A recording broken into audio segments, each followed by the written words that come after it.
Some actors play tough, but a few live it. They didn't need stunt doubles, carefully written dialogue, or Hollywood bravado to look dangerous, because they already were. Behind the cameras, these men faced wars, prison cells, street fights, broken bones, and scars that no makeup artist could ever design. These weren't method actors chasing realism. They were men forged by survival, men whose life stories were tougher than the characters they portrayed. Today, we're counting down the 10 toughest actors in Hollywood history. Not the most famous, but the most real. And before we begin, tell us in the comments, which golden age actor would you never want to face in a real fight?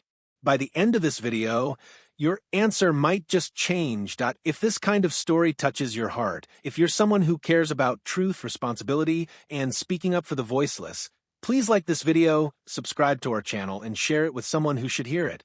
Let's get started. Number 10, Robert Mitchum, the drifter who became a legend. Long before his sleepy-eyed stare graced the silver screen, Robert Mitchum was a survivor of the rails, a teenage runaway hopping freight trains during the Great Depression. At just 16, he was arrested and sentenced to a Georgia chain gang for vagrancy. Most men would have broken there. Mitchum didn't. He endured, escaped, and went right back to drifting, shoveling coal, digging ditches, boxing under fake names for food money. Every scar on his face, every broken bone was real. When Hollywood finally discovered him, it wasn't his acting that made him magnetic, it was that stillness, that quiet menace that came from a man who'd fought to eat. When a 1948 marijuana arrest threatened to end his career, Mitchum shrugged it off. He served 60 days in jail and came out even more popular than before. Asked once about his acting style, he deadpanned, "I have two styles, with and without a horse." He didn't fake toughness. He was toughness. Director Edward Dmytryk said, "You didn't direct Mitchum. You just kept the camera rolling and prayed he didn't knock someone out." Mitchum's gift wasn't performance. It was presence, that he was Hollywood's original iron soul, calm as a storm before it hits. Number 9, Charles Bronson, the man built from coal and war. If toughness had a face, it would look like Charles Bronson, the coal miner who turned his pain into power. Born into poverty as one of 15 children, Bronson was underground by the age of 10, working in Pennsylvania's coal mines. Covered in soot, half-starved, and hardened by necessity, he knew life's brutality before most kids finished school. When World War II came, Bronson didn't hesitate. He joined the U.S. Army Air Forces as a B-29 tail gunner, flying deadly missions over Japan. He survived, wounded, and came home with a Purple Heart and a lifetime of silence. Hollywood later mistook that silence for acting technique. It wasn't. It was trauma. Every movement, every glare, every clenched jaw on screen came from a man who knew how to end a fight fast. Jan Michael Vincent once said after working with him, "He grabbed my shirt once for a scene, and I couldn't believe the strength." He wasn't pretending. When the Mafia allegedly sent death threats after Death Wish, the studio offered bodyguards. Bronson laughed. "I've lived too long to be scared of that." He didn't need words or ego, just a quiet efficiency that told the world, this man's been through hell and came back harder. Number 8, John Wayne, the cowboy who refused to fall. Behind the swagger and that slow, gravelly drawl, John Wayne carried pain few men could endure. Before the fame, he was a prop boy, hauling equipment and building sets. By the time he wore the cowboy hat, he'd already earned his toughness through labor, not luxury. On the set of The Alamo, he cracked multiple ribs in a horse stunt. Most actors would halt filming. Wayne taped his chest, took painkillers, and kept shooting. Then came his greatest fight, cancer. Doctors removed a lung and 4 ribs. Months later, Wayne was back in the saddle filming The Sons of Katie Elder. When director Henry Hathaway suggested a stunt double, Wayne stared him down and said, "Either I do my own stunts or you get someone else." Even his enemies respected that grit. Kirk Douglas, who often clashed with him politically, once said, "Disagree with him all you want, but don't question the man's toughness." John Wayne wasn't just the Duke. He was proof that pain is temporary, but courage leaves a legacy. Number 7, James Cagney, the street brawler who danced like fire. 5'5", but pure dynamite. James Cagney didn't act tough, he moved tough. Growing up in the roughest corners of Manhattan's Lower East Side, Cagney learned early that survival meant fighting every day. He didn't learn to box in a gym. He learned it on cracked sidewalks and back alleys. What made Cagney unique was that he was both a fighter and a dancer. His precision came from rhythm, his strikes from instinct. That's why his punches on screen looked real, because they were. Director Raoul Walsh once said, "Jimmy threw a punch better than any actor I ever worked with, because he'd thrown plenty of real ones." Cagney's duality, grace and violence, made him unstoppable.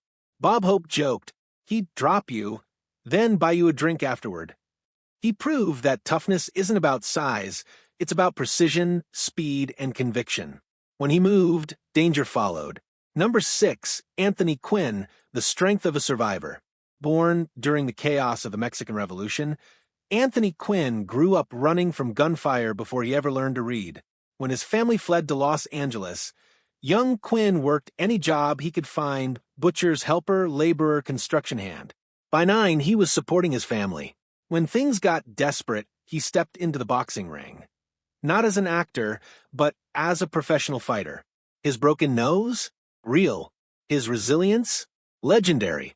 On set, his strength became mythic. During Zorba the Greek, he carried 2 heavy logs across a beach alone, a task meant for 2 men. During the Guns of Navarone, he climbed cliffs himself at 46, ignoring insurance warnings. Quinn was more than muscle. He was a man who understood that real strength has room for tears. He could weep on screen with the same conviction he showed in a fight, and that's what made him timeless. Anthony Quinn didn't just portray strong men. He was one. Number 5, Kirk Douglas, the unbreakable gladiator. Born into poverty as the son of illiterate immigrants, Kirk Douglas fought for everything. Food, education, opportunity, he earned it all. He wrestled his way into college on a scholarship, joined the Navy in World War II, and served aboard submarine chasers hunting enemy vessels. When injured in service, he returned home determined to make something of himself. In Hollywood, Douglas brought the same intensity to every role. On Spartacus, he trained with real fighters, took real hits, and refused doubles. When a bad fall injured him, he was back filming within 2 days. But his greatest tests came off-screen. At 1872, he survived a helicopter crash that killed 2 others. Then, a stroke robbed him of his speech. Most men would have faded quietly. Douglas fought back, relearned how to speak, and wrote a memoir titled My Stroke of Luck. Director Stanley Kubrick said, "When Kirk decided something was going to happen, it happened." Kirk Douglas didn't just play warriors. He was one in every sense. Number 4, Lee Marvin, the Marine who never stopped fighting. Lee Marvin's danger wasn't an act, it was memory. Before Hollywood, he was a Marine in the Pacific, fighting through the brutal island battles of World War II. At Saipan, machine gun fire tore through his back, severing his sciatic nerve, and leaving him with a limp he'd hide for the rest of his life. While other actors studied violence, Marvin lived it. That's why his movements on screen, cold, efficient, economical, felt so real. He understood that violence wasn't about theatrics. It was survival. On set, he was unpredictable but professional. Once, he fought off multiple lumberjacks in a bar brawl and still showed up to film the next morning. His co-stars often admitted they were uneasy around him, not because he was aggressive, but because his quiet stillness carried a threat. Lee Marvin didn't need to prove his toughness. The battlefield already had. Number 3, Steve McQueen, the king of cool and chaos. Abandoned by his parents, raised in reform schools, and hardened by the streets, Steve McQueen was built from rebellion. At 14, he ran away. At 17, he joined the Marines.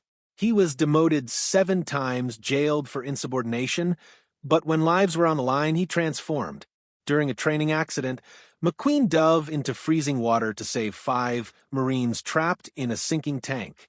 That duality, reckless but heroic, defined him forever.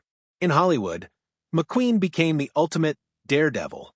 He performed nearly all his own stunts, car chases, motorcycle jumps, and burning buildings. During The Great Escape, the only stunt he didn't do was the fence jump, and only because the studio physically stopped him. At the 1970 Sebring race, he competed with a broken foot, finished second, and still refused to slow down. When told Charles Manson's followers had his name on their hit list, McQueen didn't hire security. He bought a Magnum revolver. He wasn't playing cool, he was cool, fearless, flawed, real. Number 2, Charlton Heston, strength through suffering. Before he played Moses or Ben-Hur, Charlton Heston served as an aerial gunner and radio operator during World War II. His discipline, his stoic presence, they came from real military life, not acting school. Heston was known for one thing above all: endurance. On the set of the Ten Commandments, he insisted on lifting actual stone tablets, not lightweight props. During the greatest story ever told, he tore shoulder ligaments performing a stunt and came back after lunch to finish filming. Even after surviving cancer and losing a lung, Heston refused to slow down. He continued performing, his voice gravelly, but his spirit intact. He once said, "This isn't just my story. It's the story of the men who served beside me." Charlton Heston was a man of iron will, proof that strength isn't measured by muscles, but by how much pain you can carry with dignity. Number 1, Audie Murphy, the soldier who became a legend. If you looked at Audie Murphy, you'd never guess he was the deadliest man to ever step into Hollywood. Standing 5 feet 5 inches and weighing barely 110 pounds, he looked like a kid. But by the age of 21, he'd earned every U.S. combat medal for valor, including the Medal of Honor. At just 19, Murphy held off an entire company of German soldiers, alone, firing from a burning tank destroyer for over an hour. When his ammo ran out, he led a counterattack and drove them back. He personally killed over 240 enemy soldiers, more than some entire platoons. When Hollywood cast him as himself into hell and back, they had to tone down the truth, because no one would believe it. Behind that calm face, though, he carried deep trauma. Murphy battled PTSD long before it had a name. He slept with a loaded pistol under his pillow. Friends said sometimes his eyes would change, as if he was back in battle. Yet he never bragged, never glorified it. He just kept going, acting, writing, surviving. Audie Murphy wasn't pretending to be a hero. He was the toughest soul Hollywood ever knew.